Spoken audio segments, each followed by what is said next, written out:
तर मित्रांनो, आजचा ब्लॉग सुरू झाला निमेरातचं. गाडी जेव्हा चहा प्यायला थांबली ना, तेव्हा आपल्याला जाग आली. म्हणलं आता ड्रायव्हर मग आम्हालाच विचारू का किती अंतर आहे आणि किती वेळ लागेल. ते म्हणले 2 मिनिटं थांब. चहा प्यायल्याशिवाय आपलं डोकं चालत नाही. मग डोकं चाललं त्यांचं आणि त्यांनी सांगितलं आपल्याला अजून आहे ना 1-1.5 तास आणि 50-60 किलोमीटर अंतर बाकी आहे. मग कार्यालयात पोहोचलो. गेले गेले पहिले डोक्यात टूप पडली.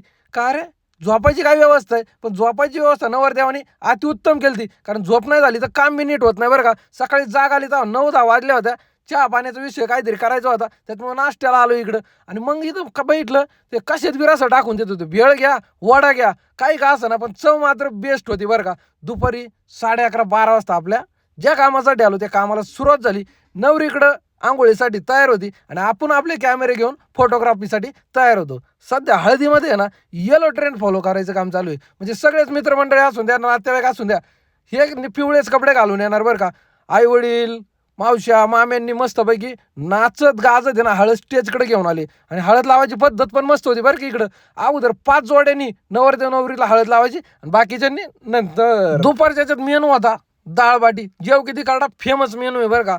आज नवरदेवाचे मित्र यांनी आपल्याला बोलायची सुद्धा सोय ठेवली नाही. म्हणजे नवरदेव नवरीला पोच दिली का त्याच्यावर यांनी गाणं म्हणलंच. म्हणजे डबिंग करायची गरजच नाही ठेवली. एका एका पोजला 2-2, 3-3 गाणे हसून हसून बंड करून सोडलं त्यांनी सगळ्यांना बरं का. इकडे विषय होता वैदिक पद्धतीने लग्न सोहळा. मग पहिले अक्षता वाटून घेतल्या. जेवढे पाहुणे मंडळी उपस्थित होते त्या सगळ्यांच्या उपस्थितीत इकडे सोहळ्याला सुरुवात झाली. गुरुजींच्या मंगलाष्टक आणि इकडं नवरदेव नवरींनी एकमेकांना हार घालून विवाह सोहळा पार पडला.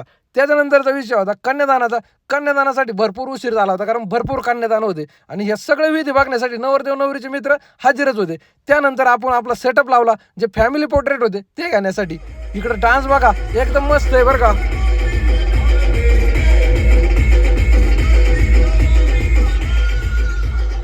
आज आपल्याला या लग्न सोहळ्याची फोटोग्राफी करायची जी संधी होती ना, ती होती विजय स्कर्डिले फोटोग्राफी यांच्यातर्फे बरं का.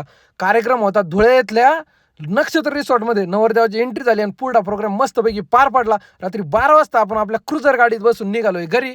मी जातोय घरी, तोपर्यंत तुम्ही म्हणायचं नर्मदे हर, रामकृष्ण हरी, जय महाराष्ट्र, करा कष्ट आणि व्हा धष्टपुष्ट. व्हिडिओ आवडला तर लाईक करा, जमलं तर चॅनलला फॉलो करा आणि आपल्या या गावठी ब्लॉगरला सपोर्ट करा. कारण आपण असेच नवनवीन व्हिडिओ घेऊन येत असतो. जिथं आम्ही तिथं तुम्ही.